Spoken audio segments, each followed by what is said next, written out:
আমার কথা হচ্ছে যে মাননীয় প্রধানমন্ত্রীর কাছে আমার অনুরোধ, স্বরাষ্ট্রমন্ত্রীর কথাও এরা এখন শুনে না। আমি জানি না যে এরা শুনে না নাকি উনি চান না যে এরা ওনার কথা শুনুক। শুনেন, সবকিছুর একটা পাপের একটা সীমা আছে, সীমা লঙ্ঘন করা উচিত হবে না।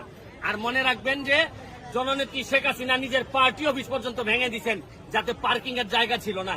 আর আপনারা এই তার নাম ব্যবহার করে মানুষের জায়গা দখল করতেছেন। শুনেন, সব দূর সরকারের যাচ্ছে, সরকারকে 12টা বাজানোর জন্য আপনারা 2-4 জন পুলিশ অফিসারই যথেষ্ট। আমি মাননীয় আইজিপি বরাবরে বলবো যে আপনার তো সিভিক সেন্স অনেক স্ট্রং, আমি আপনারা চিনি। আপনি আপনার পুলিশ যারা এই ধরনের কাজ করে তাদেরকে কন্ট্রোল করেন, নাইলে কিন্তু অনেক বেশি দেরি হয়ে যাবে। এত মানুষের দীর্ঘ নিঃশ্বাস নিয়ে আপনারা কোনোদিন সফল হইতে পারবেন না।